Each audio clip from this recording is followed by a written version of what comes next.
Hello. Okay. Take 23. Okay. Hi, my name's Derek Smith, and today I'd like to talk to you about diamond engagement rings.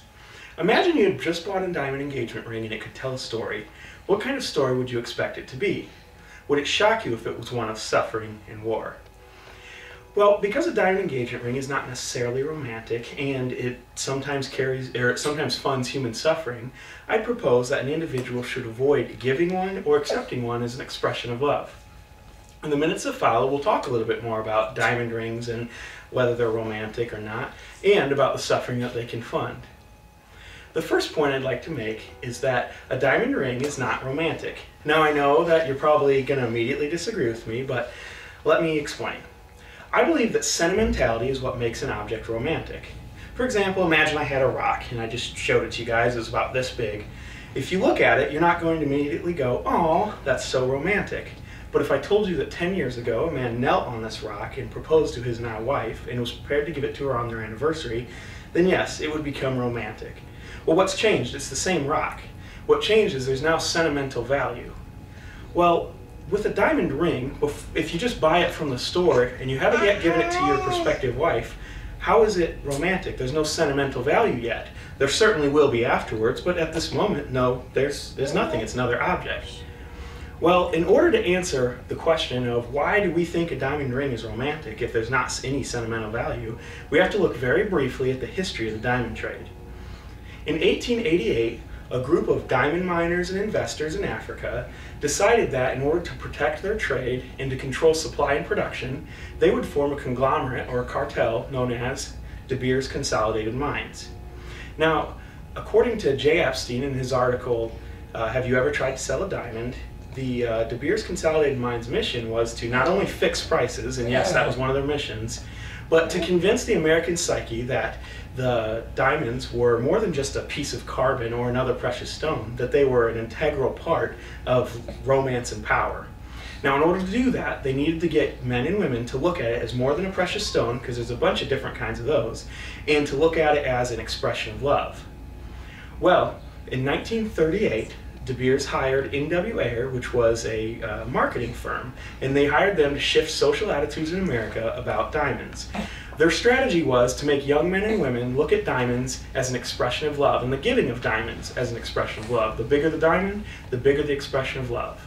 The result was a success. In 1941, diamonds in America had increased, sales of diamonds in America had increased by 55%.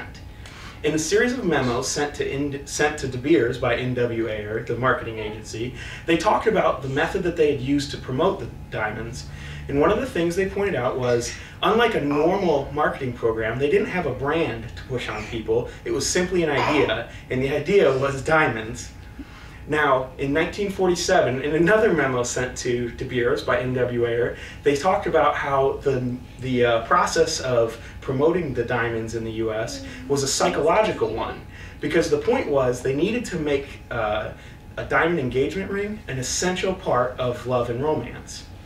Well, the result of 20 years of advertising and publicity was a success. In the late 50s, N.W. Ayer sent another memo to De Beers, and in that memo they talked about how since 1939 an entirely new group of marriageable people had grown up. And to this group it was so essential to have a diamond engagement ring for marriage that if at the time of marriage they couldn't afford it, they would rather defer the purchase than forego it, meaning pay for it on credit. So they couldn't afford it, but it was now so important to have a diamond engagement ring to get married that they would go in debt to purchase one.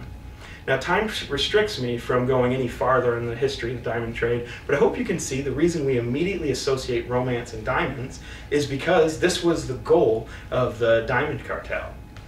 Now, okay, so we've established that diamond rings are not romantic in and of themselves.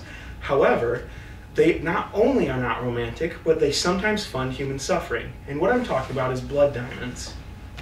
According to Guy Edwards in his book, The New South Africa, there was a civil war in Angola, and one of the factions known as UNITA sold $3 billion worth of diamonds in a 6-year time period to fund arms. Now, these diamonds that they sold are called blood diamonds. And you might have heard about these, and they've recently become a big issue. Well, because they became such a big issue, there was a process which DiamondFacts.org calls the Kimberley process.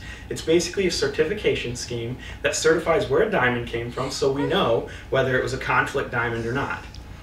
Well, the biggest problem with that is it may be a conflict diamond, and we have to trust that the cartel is telling us the truth, that they're not forging these certificates.